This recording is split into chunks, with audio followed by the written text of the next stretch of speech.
बिस्मिल्लाहिर्रहमानिर्रहीम। अस्सलाम वालेकुम। पूरा मोहल्ला महक उठेगा जब बनाएंगे आप ये खिला खिला चना बिरयानी, जिसे बनाना तो बहुत आसान है, लेकिन जब बनाने की बात आती है तो बहुत से लोग सोचते हैं कि ये तो बड़ा ही कोई मुश्किल है। तो आइए रेसिपी को स्टार्ट करते हैं। सबसे पहले यहाँ पे मैंने 1 कप ऑयल ले लिया है। मैंने सरसों का ऑयल लिया है, इसको अच्छे तरीके से गर्म कर लिया है। उसके बाद यहाँ पे मैंने 4 दरमियाने साइज़ के प्याज काट के शामिल कर दिए हैं।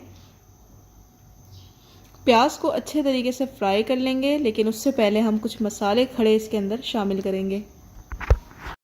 प्याज को बहुत ही अच्छे तरीके से फ्राई कर लेंगे।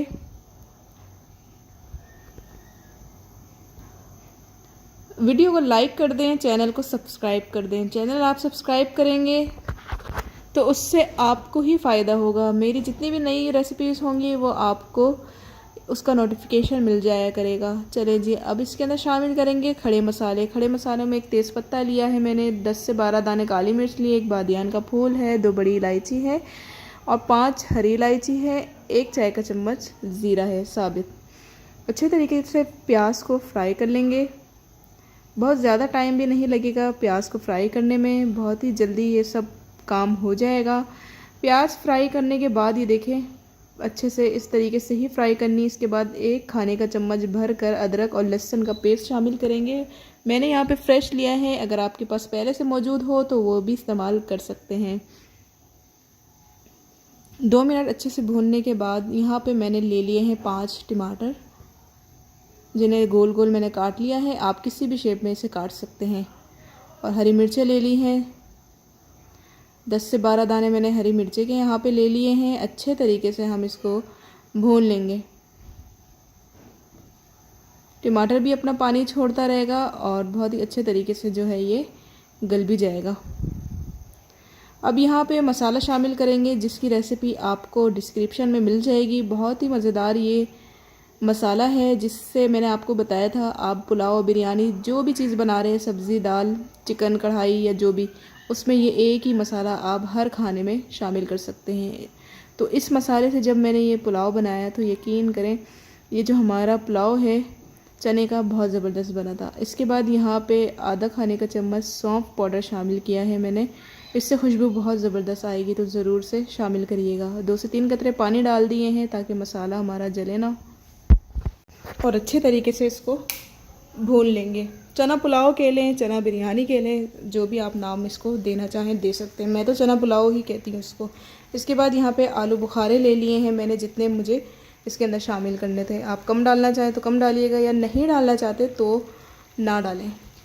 मुझे अच्छे लगते हैं तो मैंने इसलिए इसके अंदर शामिल कर दिए हैं। इसके बाद यहाँ पे आधा कप दही ले लिया है, जिसे बहुत ही अच्छे तरीके से मैंने फेंट लिया है। दही को मैंने इसके अंदर शामिल करके अच्छे तरीके से मिक्स कर दिया है, ताकि दही भी अपना पानी छोड़े, टमाटर भी पानी छोड़े और जो मसाला है वो बहुत ही अच्छे तरीके से हमारा भुन जाए। जो मसाला मैंने बनाया था उसके अंदर मैंने कश्मीरी लाल मिर्च डाली थी, वो तीखी नहीं होती और उससे ये है कि कलर अच्छा आता है। तो ये सारा कलर उसी मसाले उससे है, मिर्च से। इसके बाद 1 खाने का चम्मच मैंने यहाँ पे नमक शामिल किया है।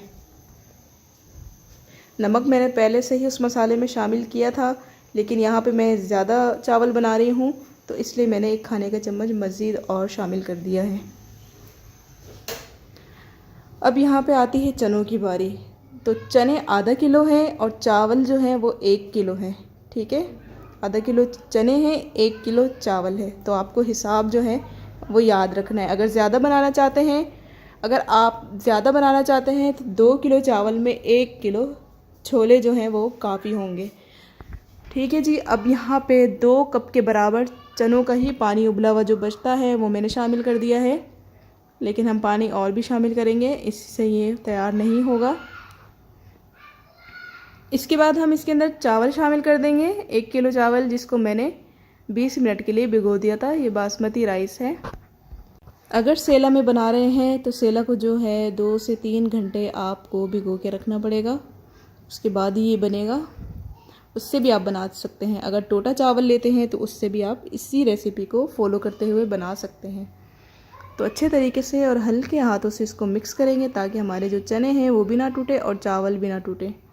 टूटे हुए चिपके चिपके जो चावल हैं वो ना दिखने में अच्छे बनते हैं, लगते हैं, और ना ही खाने में इसको मज़ा आता है। तो चावल हमेशा खिले खिले हों तो फिर अच्छा लगता है। इसके बाद यहाँ पे मज़ीद 2 गिलास पानी और शामिल किया है। ये देखें, ये टोटल 4 गिलास पानी हो गए हैं और अच्छे तरीके से इसको मिक्स कर लेंगे। और बस ये काफ़ी है यहाँ पे पानी, इससे ज़्यादा पानी अगर डालेंगे तो चावल जो हैं वो लग जाएंगे फिर। इसके बाद यहाँ पे मैं 1 मुट्ठी धनिया ले लिया है, 1 मुट्ठी मैंने पुदीना ले लिया है, वो भी शामिल कर देंगे। पुदीने की खुशबू मुझे बहुत ज़्यादा पसंद है, तो मैं इसलिए जब चावल को दम पे लगाते हैं उस वक्त भी डाल देती हूँ और उबलते वक्त भी डाल देती हूँ। इसको हम दम पे लगा लेंगे। यहाँ पे मैंने 15 मिनट के लिए इनको रख दिए थे चावलों को। अब एक काम करेंगे, नीचे हम तवा रख देंगे। तवा रख के दोबारा से इसको मैंने दम पे लगाया था 20 मिनट के लिए। बहुत ही अच्छे तरीके से, बहुत ही खिले खिले और बहुत ज़्यादा खुशबूदार ये चावल बन के तैयार हुए हैं। चना बिरयानी हमारी बिल्कुल रेडी है। इसको मैं आपको दिखाती हूँ। बिस्मिल्लाहिर्रहमानिर्रहीम। बहुत ही खिले खिले माशाल्लाह। तो ज़रूर मेरी ये रेसिपी ट्राई करें। आपके घर दावत है या कोई मेहमान आ रहा हो या आप अपने घर वालों को खिलाना चाह रहे हो तो इसी रेसिपी को फॉलो करते हुए जब आप बनाएंगे चना बिरयानी तो आपको देग वाला जायका मिलेगा। तो आइए फ़ाइनल लुक की तरफ चलते हैं कि हमारी जो बिरयानी है उसकी फ़ाइनल लुक ये है, आपके सामने है। मिलती हूँ नेक्स्ट वीडियो में। अल्लाह हाफिज़।